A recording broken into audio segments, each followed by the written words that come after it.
Pesona si gadis desa, episode 29, Bermuram Durja. Matteo memperhatikan wajah putranya yang terus murung sejak berada di ruang rapat. Di pikirannya sekarang dia tengah menebak-nebak gerangan apa yang sudah membuat sang putra jadi tidak bersemangat seperti ini. Apakah karena terlalu memikirkan banyaknya pekerjaan, atau karena sedang memikirkan pertengkaran dengan Kanita kemarin siang? Sebagai ayah, Matteo tentu saja cemas karena selama ini Vedo tidak pernah bermuram durja. Buaya darat ini selalu penuh semangat, apalagi jika sudah membahas tentang wanita. Binar-binar gairah akan langsung terlihat jelas di mata dan juga di wajahnya. Apa iya aku harus mengajaknya pergi ke klub agar moodnya kembali membaik? Tapi jika Abigail sampai tahu aku mengajak Vedo pergi ke sana, maka aku pasti akan langsung menjadi duda tua yang menyedihkan. Ini benar-benar pilihan yang sulit, gumam Matteo bermonolog sendiri. Ekor mata Vedo melirik ke arah sang ayah yang terus bergumam tidak jelas. Ingin rasanya dia mengadu kalau saat ini dirinya tengah menahan untuk tidak menangis. Untuk pertama kalinya, Vedo merasakan perasaan rindu yang begitu besar pada seorang gadis. Dan sialnya gadis itu berada di tempat yang cukup jauh dari Jepang. Andai saja mereka tidak terpisahkan jarak, Vedo pasti akan langsung berlari menghampirinya saat ini juga. Dia seperti tidak bisa bernafas karena merindukannya. Berhenti merencanakan hal konyol, ayah. Aku tidak tertarik untuk pergi denganmu. Tegur Vedo yang sudah tidak tahan mendengar rencana sesat sang ayah. Hei Bung, ayah ini sedang berusaha untuk menghiburmu. Kenapa malah mengomel? Tanya Matteo heran. Siapa juga yang mengomel? Jawab Vedo sambil menghela nafas kasar. Melihat reaksi putranya yang sedikit kesal, Matteo memutuskan untuk tidak melanjutkan perdebatan. Urusannya bisa panjang jika putranya sampai merajuk sungguhan. Fed, kau ini sebenarnya kenapa? Sadar tidak kalau ekspresi di wajahmu itu terlihat seperti sapi yang akan dipotong? Frustasi dan seperti orang yang sedang dilanda kesedihan. Saat di ruang rapat tadi kau bahkan sama sekali tidak fokus pada pembahasan yang sedang berlangsung. Ada apa? Apa yang sedang mengganggu pikiranmu? Tanya Matteo. Aku merindukan Luri, ayah. Sejak semalam dia tidak mau mengangkat teleponku. Jawab Vedo putus asa. Andai saja di ruangan ini ada perkakas dapur, Matteo bersumpah akan langsung memukulkan perkakas tersebut ke kepala putranya. Hanya gara-gara merindukan si gadis desa itu putranya sampai semurung ini. Vedo benar-benar luar biasa. Luar biasa bucin maksudnya. Memang apa penyebab dia tidak mau mengangkat teleponmu, Ved? Kau ketahuan sedang tidur dengan wanita lain. Vedo mencebikkan bibir saat mendengar pertanyaan ayahnya. Dia kemudian menjadikan kedua tangannya sebagai bantalan kepala. Sambil memejamkan mata, Vedo mulai mengungkapkan kegundahan yang dia rasakan. Setelah semalam teleponnya diabaikan, Vedo tak henti-hentinya memikirkan kesalahan apa yang sudah dia perbuat hingga Luri menjadi begitu dingin padanya. Bahkan Nania, si gadis bermulut racun itu juga ikut-ikutan tidak mau mengangkat telepon dan hanya membaca pesan yang dia kirim. Hal ini membuat Vedo menjadi sangat gusar.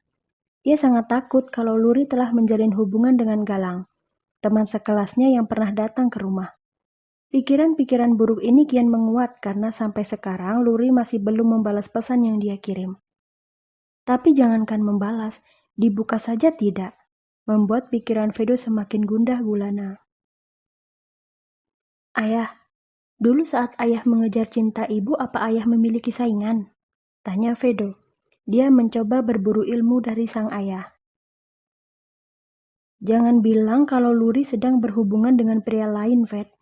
Sahut Matteo balik bertanya. Dia sedikit tidak percaya ada gadis yang mampu menolak pesona putranya. Aku ini yang pertama bertanya, ayah. Kenapa malah balik memberi pertanyaan sih? Protes Vedo jengkel. Santai saja, Ved. Jangan marah-marah dulu. Ayah kan hanya bertanya saja. Lagi pula siapa suruh pertanyaanmu begitu menjurus pada kasus perselingkuhan? Wajarlah jika ayah merasa kaget. Vedo langsung terdiam saat mendengar ucapan sang ayah. Benar juga kalau maksud yang terkandung dari pertanyaannya memiliki unsur perselingkuhan yang sangat kuat.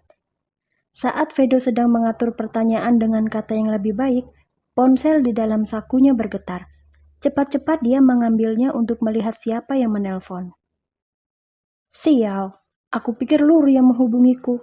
Umpat Vedo jengkel karena ternyata yang menelpon bukanlah gadis yang disukainya, melainkan nomor asing yang tidak dia kenal. Memangnya siapa yang menelpon, Ved? Tanya Matteo penasaran. Nomor tanpa nama, ayah. Coba angkat dulu, siapa tahu itu adalah telepon penting. Aku malas, ayah saja yang mengangkatnya, sahut Vedo kemudian memberikan ponsel pada ayahnya. Matteo akhirnya menggantikan putranya untuk menjawab panggilan tersebut. Bola matanya langsung membeliak lebar begitu dia mendengar suara lembut wanita dari dalam sana. Ved, kenapa kau tidak pernah datang lagi ke klub? Apa kau sudah melupakan aku? Maaf, Nona. Vedo tidak akan pernah datang lagi ke klub karena sekarang dia sudah tidak tertarik pada wanita berbokong dan berdada besar. Dia sekarang lebih suka pada daun muda yang masih original. Jawab Matteo sengaja mengerjai si penelpon. Vedo sama sekali tidak peduli dengan apa yang dikatakan oleh ayahnya. Karena di dalam pikirannya sekarang hanya ada wajah seorang gadis cantik yang pesonanya hampir membuat Vedo menjadi gila. Bahkan jika ayahnya mengatakan kalau dirinya sudah menjadi pria impoten sekalipun, Vedo tidak akan melakukan protes. Karena pada kenyataannya dia memang sudah tidak tertarik pada wanita manapun lagi selain si gadis desa yang bernama Luri. Maaf, kalau boleh tahu ini siapanya Vedo ya? Apakah aku boleh berkenalan? Saat Matteo hendak menjawab iya, tiba-tiba saja di manik matanya melintas bayangan Abigail yang sedang menatapnya tajam sambil membawa samurai di tangannya. Seketika bayangan seram tersebut langsung membuat Matteo menelan ludah. Dia kemudian memberi jawaban yang mana membuat si wanita langsung memutuskan panggilan. Nona, daun muda yang disukai oleh Vedo adalah aku. Apa kau masih tertarik untuk mengajakku berkenalan? Dan begitu panggilan terputus, Matteo menarik nafas dalam-dalam.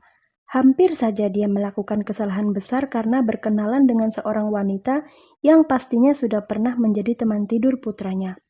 Matteo kemudian melemparkan ponsel ke dada putranya yang sedang melamun. Apa setiap hari kau selalu dihubungi oleh mantan-mantanmu itu, Ved? Tanya Matteo penasaran. Tergantung wanita jenis apa yang aku tiduri, ayah. Jika wanita berkelas, mereka tidak akan mungkin mau menghubungi pria yang sudah tidur dengannya. Tapi jika wanita murahan sekelas Kanita, maka mereka pasti akan memburuku dengan gila. Harga diri bagi mereka tak lagi penting jika dibandingkan dengan berada di sisiku yang kaya raya dan tampan ini. Memangnya siapa sih yang mampu menolak pesona seorang Vedo Eiji? Jawab Vedo sedikit bersemangat saat membanggakan diri di hadapan sang ayah. Ada, Ved, ada. Namanya Luri. Dia adalah seorang gadis desa yang tidak termakan oleh pesona yang kau miliki. Bahkan hanya Luri satu-satunya gadis yang sanggup mengabaikan panggilan dan juga pesan darimu.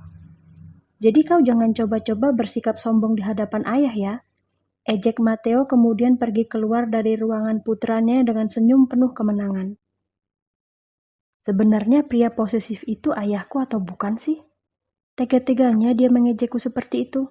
Keluh Vedo tak percaya mendengar ejekan yang dilontarkan oleh ayahnya barusan.